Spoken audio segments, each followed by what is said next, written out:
Ya kuwa tutakuwa na waziri wa viwanda, biashara na uwekezaji katika serikali ya awamu ya 5 ya serikali ya Rais Dr. John Pombe Magufuli. Tunaye Mheshimiwa Charles John Mwijage, waziri amekuja hapa. Asante sana kwa kuja. Habari za asubuhi? Ni nzuri. Karibu sana. Sio mara ya kwanza kuja hapa. Mimi ni mtu wa Kraus. Karibu sana. Tumeshukuru tena sana. Mheshimiwa Waziri, tulikuwa tunazungumza hapa na tukasema kuna habari tuliona kwenye gazeti ambayo inasema changamoto dhidi ya uwekezaji nchini. Lakini hatujafikia huko kwanza. Kwanza tuanze kwenye viwanda. Tunasema Tanzania inaelekea kuwa kwenye serikali au nchi ya viwanda. Hapo tumefikia wapi hapo? Na sasa hivi tukisema tunahesabu kama mwaka tangia tumesema kwa tunataka Tanzania hii mpya, Tanzania iwe nchi ya viwanda. Kwa mwaka kwanza huu tumefikia wapi? Na mwisho nikiongezea hapo, kwanza kuna upotoshaji wakati mwingine. Watu wanavutana kuhusu tafsiri ambayo inawezekana watu hawana tafsiri sahihi. Serikali ya awamu ya 5, tunaposema Tanzania ya viwanda, tunaposema viwanda kwa tafsiri ya serikali ya awamu ya 5, tunamaanisha kitu gani? Utusaidie hapo ukiongezea kwenye swala hili. Karibu sana. Inaitwa 360. Ndiyo baba. Nitaanza vyovyote. Serikali ya awamu ya 5 imeanza kazi sawa na mpango wa pili wa miaka 5. Mpango wa pili wa miaka 5 una dhima yake. Dhima yake ni kujenga uchumi wa viwanda ili kuchochea mageuzi ya kiuchumi na maendeleo ya watu.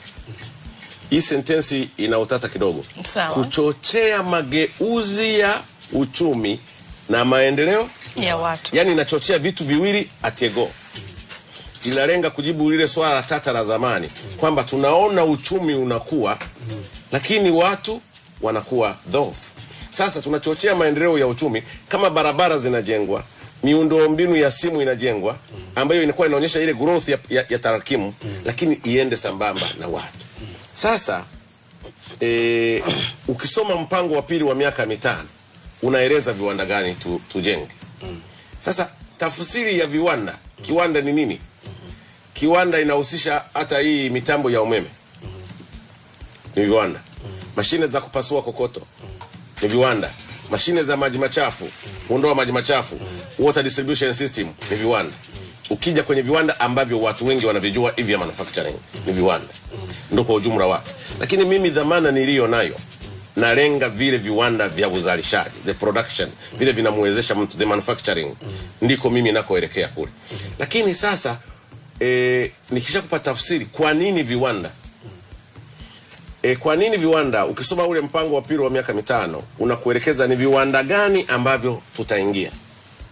Na sisi tunataka kujenga uchumi wa viwanda ili kuchangamsha uchumi na maendeleo ya watu. Ili watu waweze kuchangamka. Na kuchangamka maana yake ni kupata kipato, lazima uwahuku na viwanda.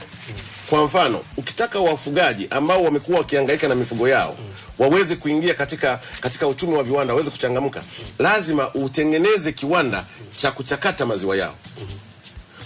Kama kuna kiwanda cha kuchakata maziwa, watu watakuwa encouraged kufuga kwa sababu maziwa yao yanauzwa. Lazima utambue kwamba shamba Tanzania, mazao ya shamba tunapoteza kati ya 24% mpaka 40%. Post harvest loss ni 25%. Sasa ili huyu mtu aweze kupata maendeleo, lazima utengeneze kiwanda ambacho kitaweza kuchukua yale mazao na kuyachakata kusudi ile post harvest loss ipungue au isiwepo kabisa. Kwa hiyo ndiyo ndoa ya wananchi na viwanda. Na ndio maana tunatengeneza viwanda ili kuleta maendeleo ya watu. Lakini uwepo wa viwanda vingi utatuwezesha sisi kuajiri watu. Wale watu watakapoajiriwa watapata kipato. Wale watu wakipata kipato watanunua. Na pale watakaponunua kuna zile tozo, kodi zinazotolewa. Na kwa sababu tunajenga utamaduni sasa wa kulipa kodi, wa kununua kwa risiti na kuuza kwa risiti, ile pato litakalopatikana litakwenda kuwekezwa kwa mipango ya serikali ili kulenga maendeleo ya watu. Hospitali, zahanati, barabara, shule. Kwa hiyo kwa ufupi ndiyo hiyo. Kwa hiyo mimi nadhani leo nikijielekeza kwenye viwanda vidogo. Kwa nini viwanda vidogo? Viwanda vidogo ni muhimu kwa sababu ndicho kiwanda anachoweza kuendesha mtu yote. Anybody, mtu yote hata hajaenda shule, hata hajafanya nini, anaweza kuendesha. Lakini ndicho kiwanda kinachoweza kuendeshwa na watu ambao kimsingi katika jamii wana au wameminywa kidogo au wana hali si nzuri. Nazungumza vijana, nazungumza kina mama. Wanaolalamika na ukosefu wa ajira ni vijana. Wanaoumia sana kipato kipungua katika nyumba ni watu wote, lakini akina mama zaidi. Sasa kiwanda kidogo ni kiwanda ambacho anaweza kuendesha hilo kundi. Lakini uzuri mwingine ambao watu hawauelewi, kwa sababu tulifanya kazi nzuri katika area namba 2, tumesambaza umeme nchi nzima. Kiwanda kidogo, viwanda vidogo ndivyo viwanda vinavyoweza kuenea nchi nzima. Unaweza kuweka kiwanda kidogo karibu sehemu kubwa ya Tanzania kwa sababu tunao umeme. Hiyo Korea tu ikiisha tunakuja na Area 3, karibu sehemu kubwa ya nchi ina umeme. Sasa kwa kutengeneza viwanda vidogo huko vijijini, maana yake ni nini? Unapunguza kasi ya watu kuja mjini kwa sababu ambazo wangeweza kuzimaliza kule vijijini. Kwa hiyo viwanda vidogo ndo kiini cha ajira. Na ukisoma ule mpango wa miaka 5 utulionao, na ukisoma vision, lengo yetu la kupata watu wenye uchumi wa kati, hauwezi kuwa na uchumi wa kati kama una ajira. Lakini ukiangalia takwimu, sekta ya viwanda vidogo na biashara ndogo ndio inaajiri watu wengi. Ndio inaajiri watu wengi. Kwa hiyo watu wengi wanaajiriwa kule. Lakini hata vijana hao wanaotoka shule, ndio sekta kama nilivyosema awali, unaweza kumchukua kijana ukamuelezea. Labda nielezee hizi classification za viwanda vyenyewe. Viwanda vinakuwa classified kwenye makundi kama 4. Kuna kiwanda kidogo sana. Hicho kinaajiri mtu mmoja mpaka 4. Na kinaweza kukosti sio zaidi ya milioni 5. Lakini baada ya hapo, kutoka watu 5 mpaka watu 49 kunaitwa kiwanda kidogo. Na unaweza kukitengeneza kwa milioni 5 mpaka milioni 50. Lakini kuna kiwanda kinachoajiri watu 49 mpaka 100, kinaitwa kiwanda cha kati. Na unaweza kukijenga kwa pesa mpaka milioni 200. Ndio hicho. Lakini kuna baada ya milioni 200 mpaka 800 kiwanda cha kati. Na baada ya hapo kuna viwanda vikubwa ambavyo vinaajiri zaidi ya watu 100 na unahitaji zaidi ya milioni 800 kuweza kuvijenga. Kwa hiyo ndio viwanda vya namna hiyo. Lakini sasa ukirudi huku nyuma, unakuta hivi viwanda vya milioni 1 na milioni mpaka 200 ni viwanda ambavyo tunavimudu.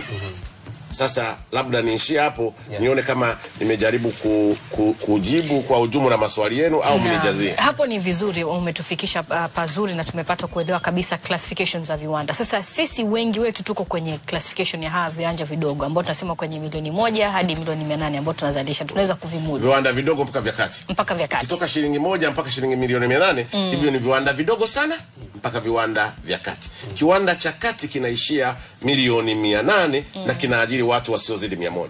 Lakini inapokuwa inajichanganya takwimu, tunatumia capital invested. Kwa mfano ukizungumza viwanda certificated kama RNG, unaweza kuta RNG plant ni matrilioni ya pesa, lakini watu waliomo ni wachache. Kwa hiyo tunaangalia kategori ya pesa, the capital invested. Na je, vijana wanahusika sana, tunahusika kwenye viwanda vipi hapo? Tuko kwenye nguo, kwenye chakula, kwenye nini ambao tunahusika sana, ambao tunaweza kuvimudu sisi wenyewe kutokana na mazingira ambayo tuko nayo? Kuna siri moja ambayo watu wanapaswa waijue. Ukitaka kuanzisha biashara yoyote, anzisha biashara inayozalisha bidhaa ambayo binadamu hawezi kuiepuka katika masaa 24.